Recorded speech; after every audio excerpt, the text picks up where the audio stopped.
I'm Steve Dueker. I'm from Vitalea Science. We do early human ADME using a carbon dating tool, and so I'm going to try to convey our technology and what the advantages of using carbon dating tools for clinical ADME studies are. So we do microdosing.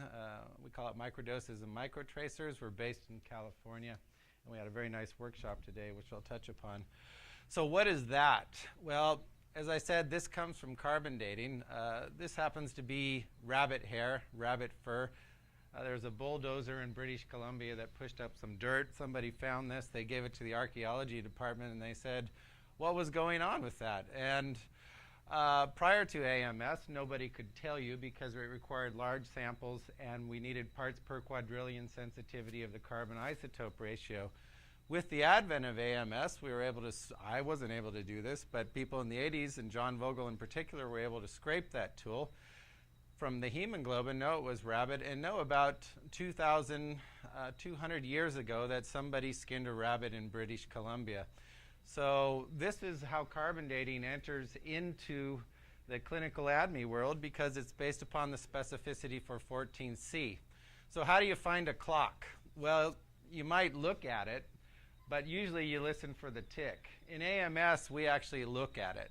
And so when we treat C14, we treat it as a stable isotope that we fly around a number of magnets at very high energy to directly count C14, not waiting for its radiometric decay, the tick of a clock.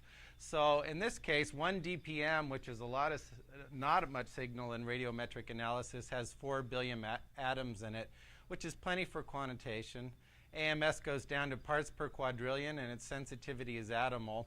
So what it brings to clinical studies is the ability to use radio labels without the radioactivity and the specificity of that radio label to do metabolite profiling and total 14C excretion. So our big mantra here is what we like to say is universal and equal quantification. We love mass spec, but we also love stuff that is simple, KISS, keep it simple, SAM, or stupid, how you want to say it. So in AMS, we don't need to know very much to quantify the amount of drug material that's coming out in any matrix, whether it's urine, blood, or that's a breath collection device. It has matrix independence. It provides absolutes, abundances. There's no internal sanders, and there's minimal method development. So what it does when you do total 14C, and you can apply UPLC systems for the speciation of the compounds, is unequivocal data when it counts. And we propose that it counts when it's done as early as possible. This was the workshop that we had today with Tom Bailey, Steve Unger, and John Vogel. ADME is best when you do it early. It shouldn't be a checkbox, but it should be an informative learning tool. AMS drops the barriers to doing that by reducing the radioactivity as well as the manufacturing requirements for that radio label. So this is our machine. It was built in Switzerland right here. It came with 6 Swiss guys, but we subsequently got rid of those guys. So now there's just those 3 on the right. So you don't need them for very long, but they're fun to hang out with. They can fix your bike if you need it. Now this is the state-of-the-art machine. This is the world's smallest AMS and the most advanced AMS belt for bio. The reason why we highlight this picture is because the other machines had high voltages. You couldn't stand around them. This is a very user-friendly instrument, and we think it's bringing a lot of advantages to the drug analysis world. So what's the advantage of having a flashlight in a dark room? We think there's a lot. We're proposing early ADME, though we can do later stage ADME as well. And the value proposition cuts across all the departments within a drug development company or a pharma company. For the medicinal chemist, the DMPK, the early clinical director, the clinical pharmacologist, all of ADME, nobody would argue with the value of ADME. People would argue with when they want to do it and how expensive it is to do it.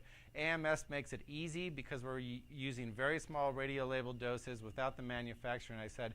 So it has a number of advantages in the value proposition. I think Tom Bailey touched upon it today, that to address the misguidance, this is probably the best way to go, and it's certainly almost the only way to go in steady state for metabolite discovery very early in development.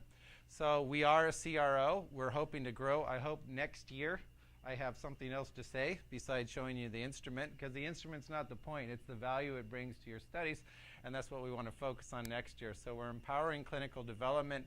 We really think that we're streamlining clinical development in interesting ways, and we are an industry standard company. and I thank you for your patience.